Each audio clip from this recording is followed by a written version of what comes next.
Yes. Woo.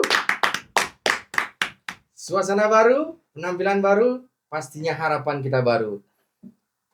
Kembali lagi di Markas Podcast, berbincang mengenai timnas dengan harapan-harapan yang positif, di mana timnas akan bertanding melawan Myanmar di Piala AFF, namanya dulu, sekarang Asian Cup Championship. Oke? Studio baru, harapan baru, penampilan baru, tapi orangnya masih yang lama. Kita ditemani oleh dua orang komentator yang sangat amat jenius. Sangat amat jenius yang tahu segalanya tentang timnas. Oke. Yang pertama masih tetap Bung Adi. Terima kasih Bang Adi. Ya. Yang kedua Bung Kadek. Siap. Mantap. Dan saya sendiri Tangkas. Oke, langsung saja kita membicarakan timnas di Piala AFF ini. Untuk untuk Bung Adi dulu. Ini kan jadwal sudah semakin dekat, ya kan. Jadi kemarin juga sudah fix membawa 24 pemain dan 7 dicoret ya. 7 dicoret. Jadi tapi saya lihat itu sepertinya Sintayong sebagai pelatih kepala itu menurut saya itu kok kayak belum yakin gitu ya Bung Adi. Menurut Bung Adi gimana Bung Adi? Ya, belum yakin gitu. Belum yakin. Ya, mungkin banyak juga para netizen ya yang bilang ini kok kayak nggak kurang greget gitu kurang greget AFF saat ini. Ya pertama pasti gara-gara tim yang kita bawa nanti di kancah AFF ini adalah tim yang memang benar-benar usianya muda. Ya sebagian besar umurnya masih muda, rata-rata ya U22 lah dibilang ya kan. Iya. Dan kedua adalah persiapan jadi cuma berapa hari itu kan, TC-nya di Bali juga berapa hari kan. Ya. Terus uji coba dengan Bali United juga skornya tidak begitu wah kan, tidak begitu meyakinkan gitu kan. Tidak begitu meyakinkan, cuma skornya 2-1, itu pun dari titik penalti dan kedua kalau nggak salah. Jadi mungkin pandangan saya itu yang terjadi sehingga para netizen atau Bung Tangkas sendiri menganggap keyakinan dari timnya kita ini kurang dari asuhan dari Sintayong. Oh gitu. Iya. Ya itu makanya kemarin itu kan saya lihat juga dari segi permainan juga masih belum kelihatan ya. Chemistry belum dapat. Belum dapat. Karena ya kita tahu ini gabungan ya kan. Lagi pula persiapan dan pemanggilannya pun mepet waktunya. Gitu. Iya. Kalau Bung Kadek gimana tanggapannya? Menurut saya sih karena dari awal PSSI tidak menargetkan terlalu muluk-muluk karena skuad yang dibawa adalah skuad di U22 karena tujuan utamanya adalah regenerasi. Regenerasi, makanya skuad yang dibawa skuad U22 dengan rata-rata usia mereka 20,9 dengan pemain paling tua Asnawi. Cuman Menpora minta juara loh. Menpora sendiri minta juara dong. Iya. Karena kalau Menpora ingin juara tapi target dari Pak Erick Thohir ya cuma lolos final. Ya. Iya sih. Ya lolos final itu kan sama dengan sudah hampir juara itu kan. Juara ya, benar. Karena seperti yang saya bilang tadi, skuad yang kita bawa U22 saya pun nggak yakin dengan kualitas nantinya karena sebagian besar pemain yang dibawa pemain baru itu pun pemain bukan dari Liga 1 ya kebanyakan. Ada Liga 2. Liga 1, Liga 2 Liga 1, Liga 2. Dan ini lagi kemarin kan ada wacana bahwa Ivan Jenner dan Justin Hubner didatangkan, tapi ternyata tidak diizinkan oleh klub ya kan. Nah itu juga membuat kita rada-rada nah ada ini nih. Bisa nggak ya gitu. Rafael gimana Rafael Strike? Rafael Strike ya kemarin berita terakhir bahwa tanggal 7 katanya bisa datang, bisa gabung gitu. Jadi awalnya kan semifinal ya. Lolos semifinal baru bisa bergabung.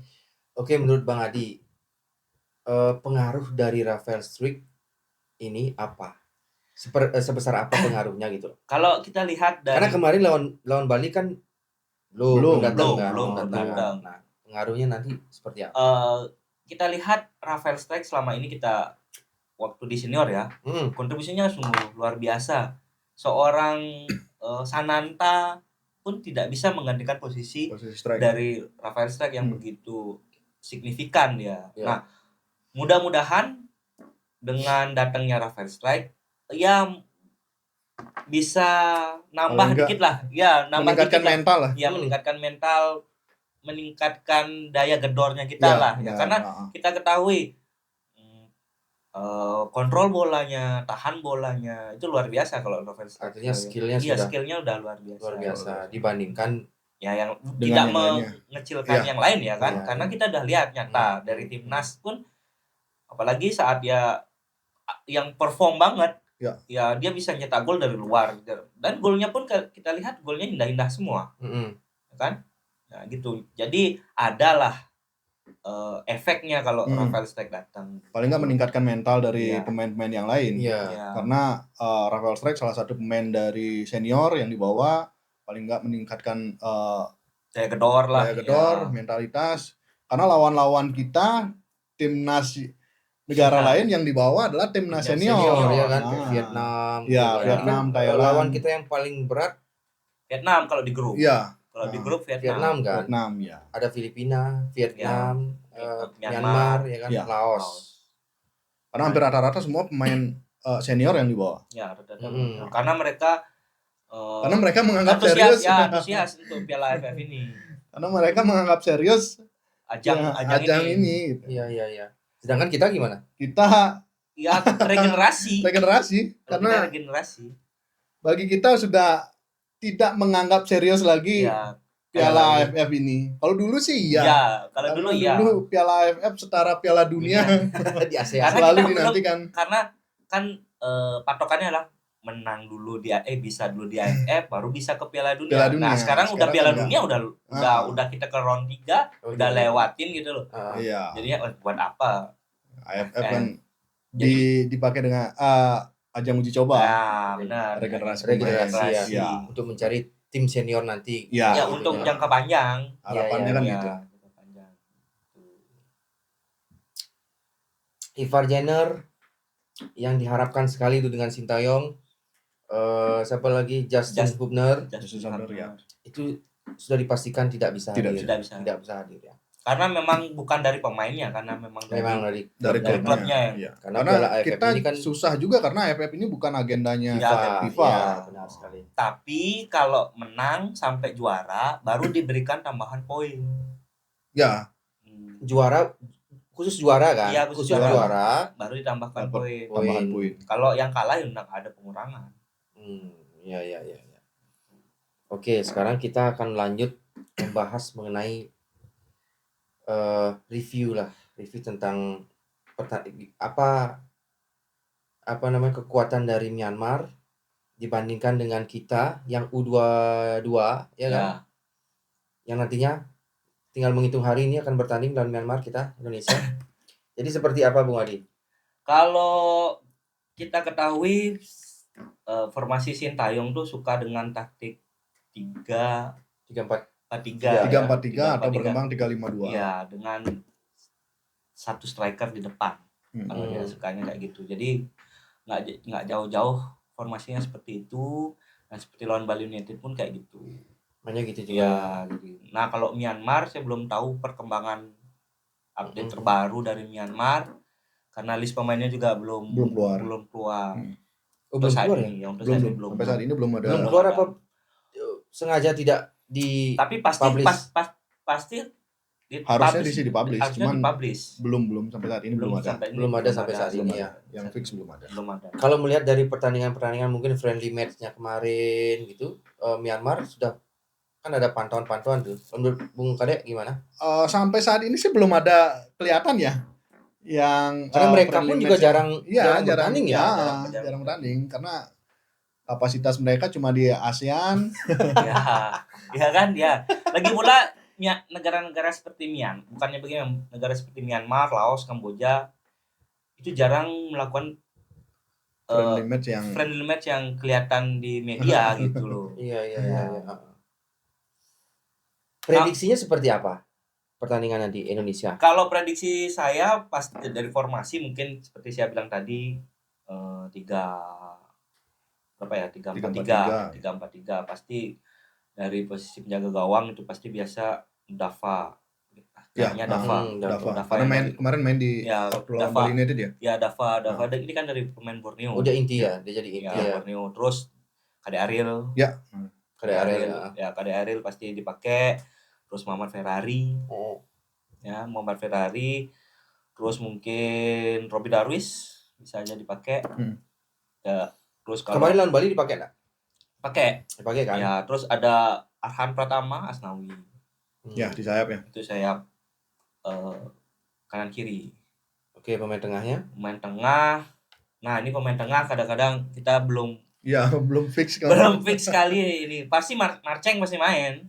Ya, pasti Marceng main. Terus siapa lagi? Kalau saya senang lihat kemarin walaupun dia main di babak kedua itu Victor Detan dari PSM Makassar main bagus banget. Iya. Lihat dari asisnya kemarin waktu distribusi bolanya. Dia di tengah apa di sayap sih mainnya? Sayap biasanya dia.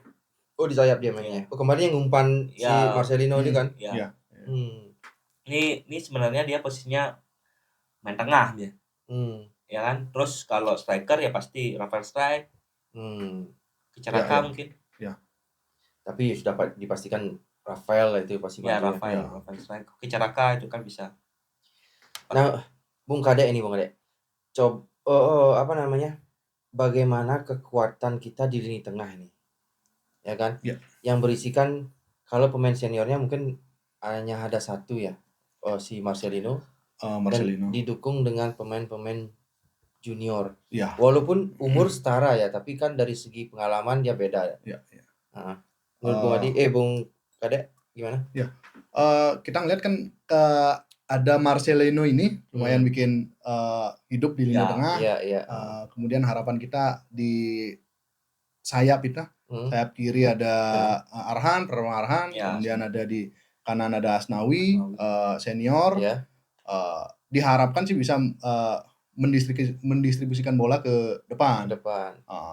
Arhan juga lewat lemparan-lemparan ajaibnya. Ya, itu pasti sebagai senjata pamungkas biasanya. Di kelas beberapa kali permainan Arhan lemparan ke dalamnya kan lumayan dan bikin berhasil juga. Apalagi di kelas AFF ini paling enggak senjatanya itu bisa jadi andalan utama lagi. Andalannya kalau biasanya kan bola-bola mati kayak gitu kan Kade Ariel biasanya. Kade Ariel yang bisa. Yang nyundul minimal sundul ya. Karena dia paling tinggi Kade Ariel ya. Dan biasanya Kade Ariel waktu main di bawahnya waktu pertandingan sebelumnya jadi gol-golnya seperti itu. Corner kah? Iya. Pokoknya dari bola mati lah. Bola mati dia berhasil menyundul bola ya. Ya itulah kita kalau udah kepepet pasti itu senjata pamungkas. Senjata pamungkasnya, benar. Dan itu pun diakui ya. Diakui oleh negara-negara lain bahwa lemparannya ajaib ya. Karena nggak banyak ternyata nggak banyak ada pemain yang bisa melempar sejauh itu dan akurasinya juga lumayan. Bikin kemelut di muka gawang. Itu yang keren itu powernya loh. Powernya. Lengannya itu loh. Sama ini. Luar biasa itu. Itu lumayan jauh loh. Bukan lumayan jauh, udah jauh namanya. Jauh itu sebenarnya. Sama kayak kadang-kadang nendang aja. Belum nyampe juga kan. Sampai. Lempar biasa sekali itu. Si Pratama Arhan. Makanya lumayan jadi senjata mematikan juga. Ya, di senior pun seperti itu kan. Iya. Apalagi ini di kelas AFF lah. Semoga harapannya besok lawan Myanmar saya rasa sih bisa mengimbangi lah. Walaupun Myanmarnya pakai pemain senior ya. Paling enggak kita dengan formasi ala Sintayong, latihan keras ala Sintayong, harapannya sih bisa Ya, ini kan regenerasinya kita kan mereka tuh sudah terbiasa dengan taktiknya Indra Safri kan mungkin. Ya. Ya, sekarang udah kembali ke Sintayong. Dan kita lihat waktu TC itu banyak pemain yang cedera karena latihan fisik yang luar biasa. Dari ada tiga pemain yang out dan akhirnya dicoret pada saat yang out gara-gara cedera kan. Ya, karena tidak kuat dengan bagaimana pola pelatihan dari Sintayong, ya kan? Kalau yang udah biasa kayak Ferrari ya senyum-senyum aja. Karena ya fisik benar-benar digambar. Dan ya seperti yang pertanyaan pertama, kenapa nggak yakin? Ini lagi satu adalah Sintayong balik lagi ngajarin mereka bagaimana caranya passing. Oh, di cuplikan-cuplikan. Iya, di waktu di interview pun begitu. Jadi awal balik lagi ke nol, ngajarin passing, ngajarin teknik-teknik dasar. Itulah kualitas Ligue 1 kita ya. Begitulah. Ya kita nggak bisa, ya harus salahkan siapa ya? Iya, karena dari awal sebenarnya. Karena sudah umur segitu ya susah. Harusnya kan tidak lagi diajarkan kan, sekelas senior, sekelas sudah timnas diajarin lagi gimana yang tidak seleksi timnas. Kita bisa ya bandingkan lah. Itu yang membuat nggak yakin banyak juga. Makanya regenerasi ini sangat penting ini. Iya, sangat penting. Jadi sepertinya kasarnya ngomong nih ya, pemain-pemain yang memang sudah senior di Liga 1 itu dibiarkan nanti seperti menua dan pensiun kan. Menghabiskan ya kasarnya ngomong gitu. Nanti datanglah bibit-bibit yang memang sudah sudah berkualitas, sudah dibina luar biasa ya. Dan harapannya kan harapannya berkualitas. Bukan lagi berpengaruh positif ke timnasnya, tapi juga ke liganya kita kan. Benar. Itu ke liga secara keseluruhan bisa diharapkan bisa meningkat. Pasti meningkat kan. Jadi dari bawah, dari umur anggaplah umur 20 gitu. Sekarang dia kan pasti punya klub kan? Iya. Dia memberikan contoh lah nanti dia kepada kelanjutannya. Jadi yang nanti beberapa tahun ke depan nanti kita akan memiliki kualitas pemain yang hampir rata bagus. Iya. Ya kan? Yang mampu nanti bisa bersaing ke Eropa atau ke Asia. Jadi nggak malu-maluin, nggak seperti podcast yang kita bilang kemarin bahwa Indonesia ditarik untuk klub luar hanya sebagai ambasador. Iya. Gitu. Hanya numpang lewat. Iya, jadiin naikin followers Instagram gitu kan. Iya. Jadi menurut kalian berdua yakin bisa menang lawan Myanmar nih? Yakin. Harapannya sih yakin. Karena dari pertemuan berapa kali pertemuan kita menang ya? Ya, kita lebih banyak menang. Tapi kan memakai tim senior. Ya kan itu kan dari kita kalkulasikan dan kita di atas kertas. Berapa kali? 9 ya? Kita punya 9 kemenangan, 3 seri dan 4 kali kalah. Jadi kita pernah kalah juga 4 kali. Lawan Myanmar ya. Dari segi kemenangan kita udah biasa menang. Jadi itu yang membuat juga kita yakin lawan Myanmar. Kalau di atas kertas juga kita di atasnya Myanmar jauh lah. Dari peringkat juga. Kalau ngomongin tim senior udah jauh. Ya kan udah jauh. Tapi ya kembali lagi ini tim U22. Walaupun menang kan ada peningkatan kita ya, berarti U22 aja mampu. Ya kan? Ini sebagai ajang pembuktian Sintayong kayak sebuah Simalakama ya, bagus, ya udah itu kan. Kalau jelek ya udah karena emang U22 gitu kan jadinya. Jadi pinter sih juga ya sebenarnya Sintayong tuh pakai aja umur 22 gitu. Kalau kalah ya udah.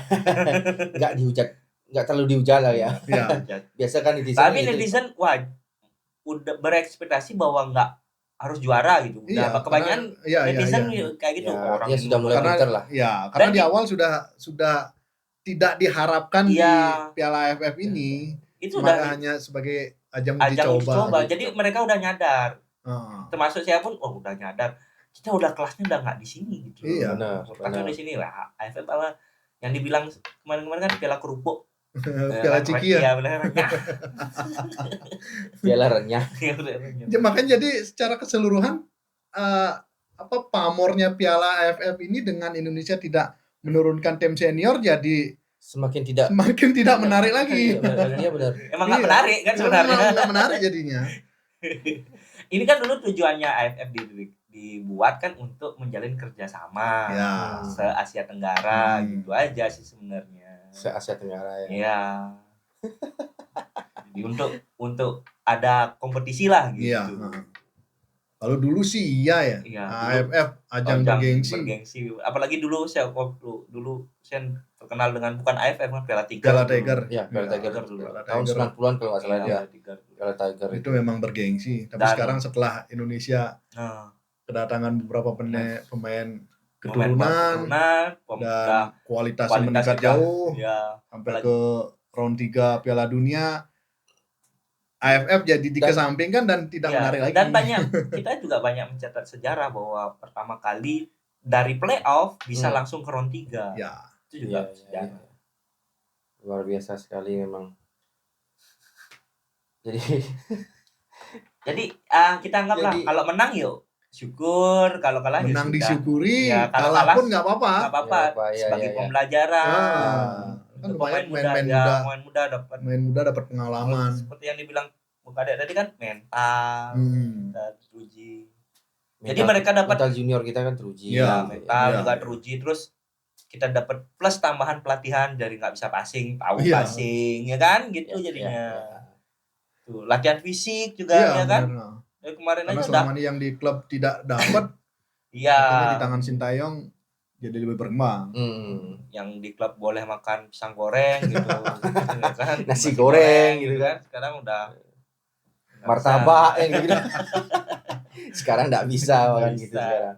Sekarang bahkan si siapa namanya itu yang penerjemah Sintayong, penerjemahnya? Si JJ ya. JJ. Itu sempat satu hari itu 4 kali latihan. Sehari ya? Jam 6 pagi. Jam 6 pagi itu lari keliling, habis itu breakfast di hotel maksudnya. Jam 10 latihan teknik strategi. Setelah itu istirahat, jam 4 lagi. Jam 4 lagi ke lapangan. Setelah itu istirahat lagi, malam gym. Gym. Malam gym. Tuh, tidur. Besoknya gitu lagi. Terus latihan fisik. Dan JJ mengakui bahwa ada pemain yang sampai muntah-muntah. Pasti itu. Kan luar biasa itu sebenarnya. Karena ketahanan fisik pemain kita utamanya yang di Liga Indonesia ya. Ya, memang kan Sintayong memang mengakui itu kan. Iya. Liga 1 kita kalau dari segi mungkin skill ada fisiknya itu down, drop. Ini lagi satu. Iya. Visi misi. Kadang-kadang kurang, makanya banyak juga pemain-pemain legenda-legenda dari klub-klub Eropa itu bilang yang dimasukkan tuh ini Indonesia yang kurang. Yang dipuji itu cuma powernya aja. Powernya yang hanya sekejap. Paling sampai menit ke 60 70. Iya. Setelah itu ya drop. Dari awal sampai ini oke lah. Karena lari-lari terus, umpan panjang. Yang pelatih dunia itu kan menuntut bahwa dari 0 sampai 90 terus konsisten tuh. Contoh Verdong. Nah, lihat Verdong kan. Lari kram pun masih lari. Ya kan? Kram pun masih lari. Dia. Karena latihannya beda, makannya pun beda. Seorang Sintayong melihat Verdong yang sudah seperti lari dengan satu kaki, itu dia lihat masih bisa, nggak diganti. Mungkin ditanya sama dia, kuatkah gitu kan? Dia masih aman. Still strong. Yowes gitu. Tapi tidak memungkiri juga ya, mungkin ini salah satu faktor bagaimana pemain-pemain kita, liganya kita khususnya kurang fisiknya adalah fasilitas. Benar. Fasilitas mungkin itu juga menjadi apa namanya? Karena kita beberapa klub-klub yang ada di Indonesia dengan fasilitasnya kan kurang. Bahkan lapangan latihan pun mereka kesulitan. Iya. Hancur-hancuran. Kita kita syukurnya di Bali, Ya di Bali United kita punya standar internasional lah. Training camp. training campnya, Setara gymnya, internasional, ya gymnya. tempat latihan kita ada beberapa lapangan. Bahkan makanya dibawa beberapa ke sini negara, kan. Iya. Iya, Beberapa bawa ke negara kan. pakai Ya. lapangan latihannya Bali United kok itu. Sementara ini hanya Bali apa mungkin Persija gimana? Ada dibilang di Jakarta beberapa aja katanya. Beberapa aja. Iya, kan tapi Sintayong bukan punyanya Persija. bukan punyanya klub. Iya. Artinya gini ya, komersil itu ya, artinya Iya, disewakan gitu ya. Enggak kayak Bali United. Itu kan memang pemiliknya. Iya. Oke. Kita kembali lagi di tubuh timnas ini. Seperti kita ketahui, Asnawi Mangku Alam itu kan kemarin sempat dicoret. Alasannya cedera, tapi dia mengkonfirmasi bahwa memang dia memang cedera pada saat terakhir ya lawan Arab. Ya Arab dia nggak dipanggil. Ya Arab ya. Waktu lawan Arab itu kan dikonfirmasi cedera, memang cedera, tapi pada saat sudah detik terakhir melawan Arab itu sebenarnya dia udah fit lagi. Dan dia sudah dimainkan lagi oleh klubnya, tapi tetap dicoret sama si Sintayong ya kan. Dan dia mengkonfirmasi juga kalau dia. Iya itu dah, dia mengkonfirmasi ke manajer tim ya kan. Tapi tetap artinya tidak dipakai sama Sintayong begitu. Nah, sekarang ini dia dipanggil. Jadi pertanyaannya seperti apakah nanti peran Asnawi itu? Ya, Bung Kadek coba. Karena harapannya di lini apa namanya sayap kanan kan? Ya. Karena harapannya Asnawi memberikan efek positif karena dia salah satu pemain senior, bahkan yang paling tua umurnya, dan kapten dia. Mantan di kapten kan, ya. Nah, di awal-awal sebelum ada JCS, ya kaptennya adalah Asnawi. Jadi harapannya mentalnya bisa ditularkan ke pemain-pemain muda, meningkatkan secara kualitas juga. Asnawi bagus, buktinya di Port FC di Thailand. Dia selalu dipakai. Iya, jadi harapannya kualitasnya Asnawi bisa dimunculkan di Piala AFF ini, memberikan dampak positif dan memberikan kepercayaan diri kepada junior-juniornya kan. Semoga Asnawi bisa konsisten di Piala AFF ini. Gitu. Dan ini juga Asnawi ini kan kemarin dicoret karena performa dia waktu melawan Jepang ya kalau nggak salah. Jepang under. Melakukan kesalahan yang seharusnya passing dia shooting, seharusnya dia oper belum masih gocek-gocek. Itu lawan Jepang ya. Jepang. Bukan Jepang. Sebelum Jepang apa? Cina kan. Ya, Cina. Cina. Karena yang main di Jepang tuh Yakob. Waktu lawan Jepang kan dia udah kecoret. Itu kan satu paket waktu Jepang sama Arab. Waktu lawan Cina maksudnya. Waktu lawan Cina dia underperform. Ya memang waktu itu dia underperform. Kita tidak melihat sosok Asnawi yang sebenarnya. Kita tidak bisa melihat sosok Asnawi sebenarnya yang sampai dihujat. Iya. Karena terlalu banyak kesalahan yang dibuat sama Asnawi. Bukan sekali dua kali, tapi sering berkali-kali selama apalagi dari babak pertama dengan harusnya luar bola biasa. Apakah gara-gara itu dia dicoret? Kemungkinan iya. Iya. Hilang satunya hilangnya kepercayaan Sintayong yang jelas jadinya kan. Iya, hanya satu pertandingan itu yang underperform lalu dicoret. Ya namanya pemain profesional ya. Itu kalau sudah diberikan kesempatan harus memberikan 100 sampai 1000%. Berarti dituntut setiap pertandingan tuh harus bermain. Iya, performnya harus 100 sampai 1000 kan. Iya. Salah sedikit habis. Karena gini, di posisinya Asnawi ada beberapa pemain berkualitas. Pada saat itu Sandy Walsh sudah ada dan Kevin Dix. Iya, yang akan mau datang. Di Cina memang belum, tapi begitu Asnawi mainnya kayak gitu. Iya. Apalagi sembuhnya Yakob. Iya kan. Jadi ya Sintayong ada beberapa pilihan. Kan?